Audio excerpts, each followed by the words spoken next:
Last month, I had the pleasure of catching up with Sean Reilly. Shawn is a Hawaii local who's lived on the island of Oahu for 45 years now. In addition to being the go-to spot guide for visiting pros, he's also a founding father of the Shitty Kids crew, best known for their hijinks-filled full-lengths in the early 2000s. On top of showing me some of his favorite spots around the island, I also learned a lot from Shawn about the importance of documenting your own life and not taking things too serious.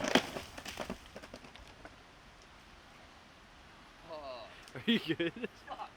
Shawn is the spot master, but you might not be able to skate all the spots. He was always finding new spots, always finding things to skate that most of them weren't even spots. It'd be like trees and rocks, and he'd find weird tunnels. And to me, that was really inspiring because, you know, we live on an island. It's so self-contained. There's, you know, you can't just drive to the next state and find new spots. We have such a finite amount of space, so he would always be finding things in areas that, you know, you've been there hundreds of times and you never think of looking in a certain area. Have you seen his spot book? Oh, dude, yes. Okay, it's been a long time, but I've only seen it like once. It's like that huge book he has, right? And it's like, looks like some sort of psychopathic murder booklet or something. It's crazy. And so here I went and took photos of spots in Hawaii. I'm actually working on a 2025 version right now. And I've been taking the Hawaii phone book and like cutting the maps out of that. So it kind of have the maps and like, you know, point to where the spots are on the map. He has like a $100 challenge on some spots over here. So like, if anyone does them, he'll give you $100, and he's true to it. I've lost like 4 of these bets. Really? Yeah. So that's $400. To me, they're spots that I always thought were doable. Ever since I started skating out here and skating street and stuff, I've noticed these spots, and people have tried them from time to time. The majority of the spots that got done are kind of ones that are like borderline like, no, that's impossible, because when you go there, either like it's such a fucking bust or it's scary shit. Like Emil did this jump in the polar video. Oh yeah. And I gave him the $100 and I asked him, was that easy for you? Because it looks so easy in the video. And he's like, honestly, man, I think that was the scariest thing I've ever fucking jumped into. And like the try that before it, he slammed me, like almost split his ass open. Oh. But I was hyped giving him $100 knowing that that was the scariest thing like he's ever jumped into. And that guy jumps into some shit, you know? And that spot's such a bust. It's in the middle of Waikiki, like out of someone's apartment. It's crazy, it's rad. There's like a couple spots that I put bounties on that like I would put in $1,000 range. Like something that I would maybe have to take a loan out for, you know? Over here is what I want to see someone do. Like drop in, gap, back to the drop in. I think you gotta dodge a water fountain. No one's even tried it.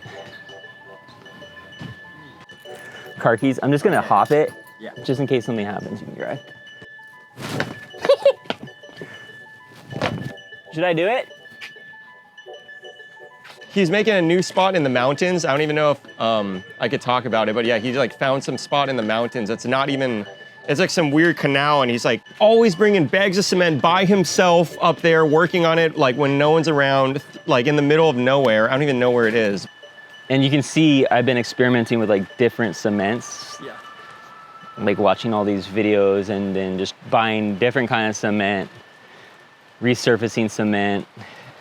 Yesterday I came down, I brought like a 40-pound bag down here, and I carried it down, and then I read the instructions, and it was like, this is not for resurfacing, or, you know, it was like for filling in a hole. Yeah. So I fucking carried it all the way back. Like, I think I'm like you, like always recording, you know?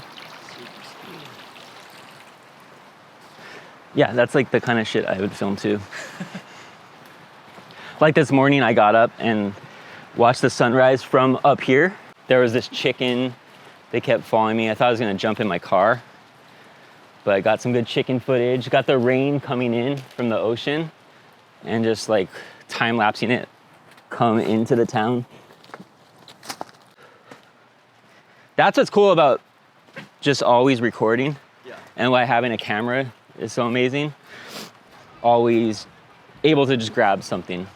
I remember my friend Paul, he was like, dude, as long as you get one thing on film, whether it's you or your friend or just something interesting in the day, like that's all you need is just one thing, film. And then at the end of the year, you add that up, that's 365 clips, you know? Yeah. Make a video, you know, no, so you're not pressured. Like every day I need like 10, you know, I'm not doing anything. Yeah. It all adds up, you know? Whether it's you, your friend, or just some weird, crazy hijinks. I think when a lot of people think about Hawaii, they think about, you know, like the beautiful beaches, everything's so scenic and perfect. And the cool thing about Shawn's videos, like he shows the darker, kind of grittier side of Hawaii, you know, like the homelessness and like, you know, like the party scene. And he shows this other true side, like an authentic side of Hawaii that people would never in a million years think existed out here because of like the image that the islands have. So, I mean, in that way, there's never been, you know, videos out of Hawaii that have portrayed the island like that, which I think is something really special. And a lot of people wouldn't even want to give that sort of image to, you know, their home state or their hometown. But he's really authentic and captures these special moments that, you know, he's proud of, that most people would not even want to show to the world. And it's beautiful. These are like the original copies of a bunch that I've made.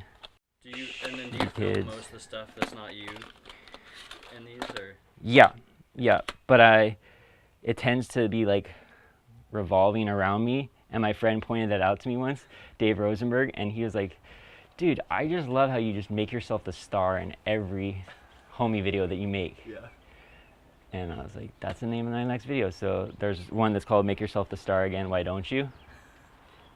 Featuring Dave Rosenberg. He's one of the San Jose tilt mode dudes. Oh, sick. Ripper, back nose blunt king.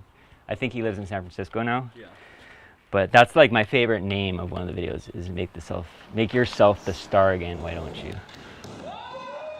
So Bedpan was like my nickname from like early, like 2000. When I used to drink a lot, I would get pissed drunk and like piss my bed a lot. But then I just stuck with it, and I started to make little homie videos back then. Yeah. And I like didn't have a name for it.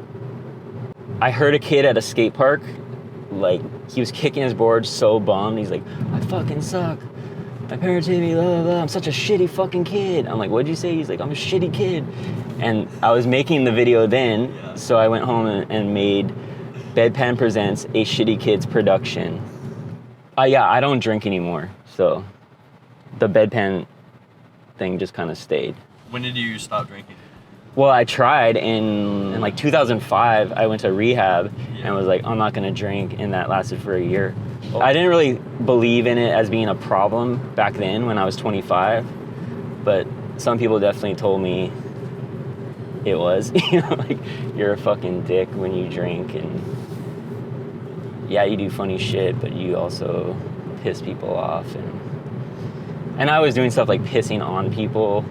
Like, I thought that was funny. I remember at some skate contest, like skating around trying to piss on my friend during warm-ups, and then the dude, my friend putting on the contest, got really mad at me, and it was on a military base, and I started like, I'm gonna fucking walk home. That was my thing. I was always like, well, fuck you, I'm gonna leave. And I'd be like so far from my house, you know? Whew.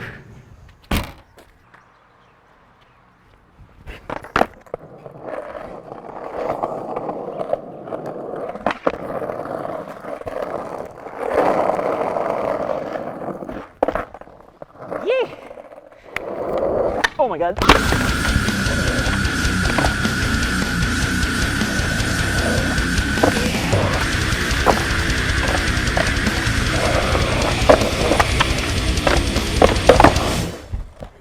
That counted, yeah?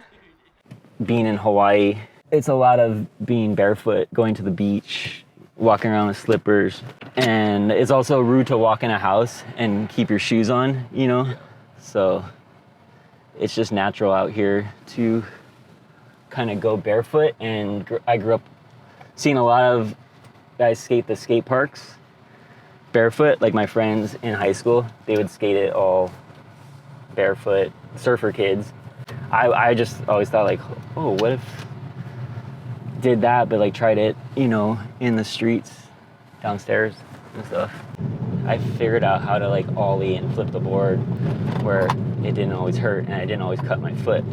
Also, like I've noticed lately, in the past year and a half, since I was diagnosed with multiple sclerosis. It's like a neurological disorder where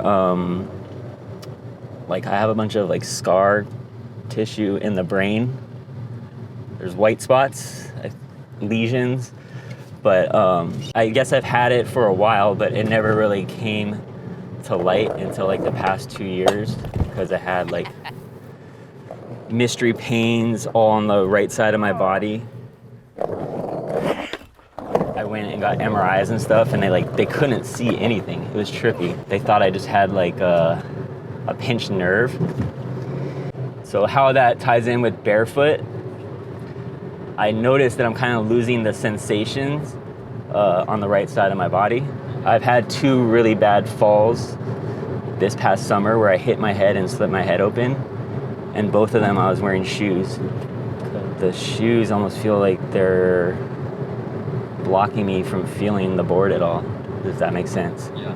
So, like, yeah, with barefoot, I feel like I can feel the board and like it's almost safer for me in a way, but it's hard as shit to like ollie up onto ledges and stuff.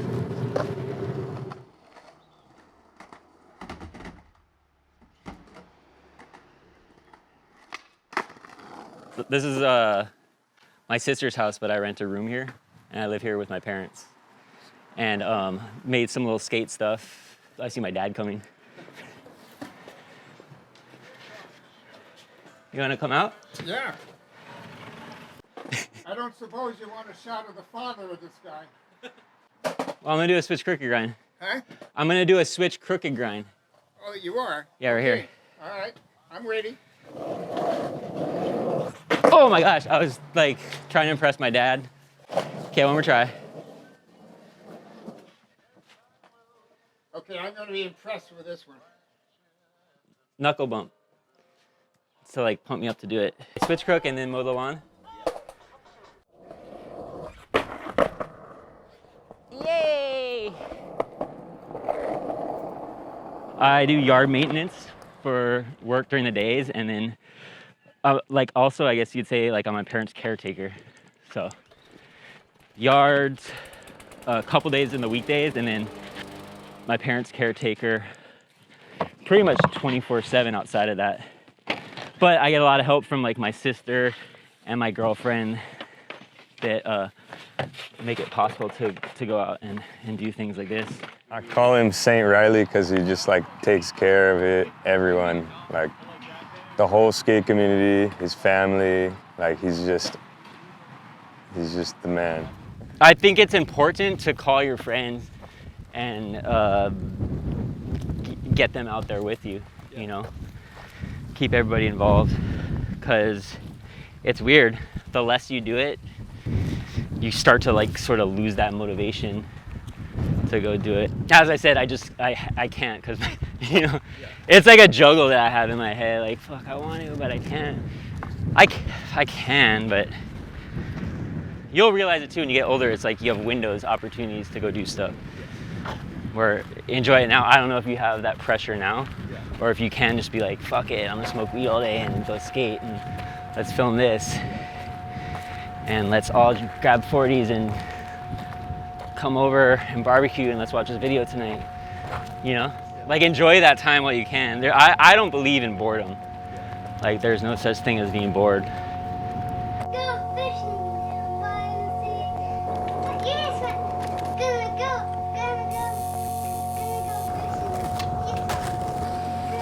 fishing down by the sea.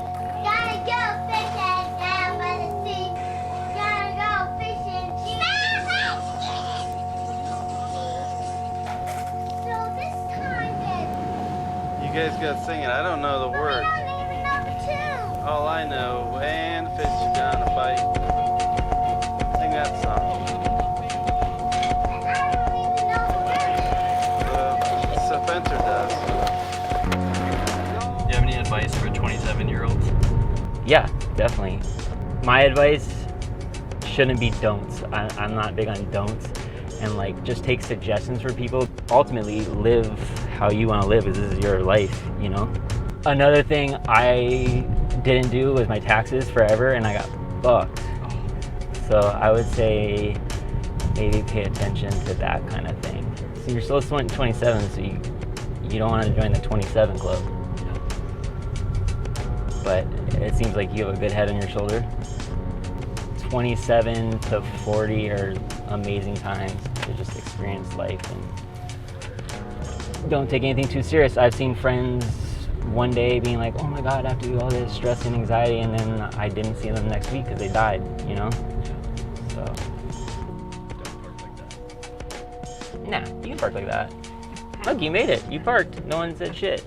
But no, if you do something that's messed up, there could be some conflict with it, you know? So cool, be all punk rock and I don't give a fuck, but it's probably gonna cause a lot of conflict in the end, when if you just get out of people's way, help when you can, you'll feel that like the flow of life goes just a lot smoother. Yeah. But it's good to struggle.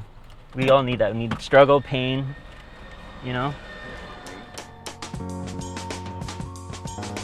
As our trip came to a close, Shawn offered to take us to the airport. Keep going, keep making videos. As a token of my gratitude, I decided to whip up a custom mixtape with some songs I've been listening to for Shawn. He's super into boomboxes and mixtapes, so I thought he'd be hyped on this.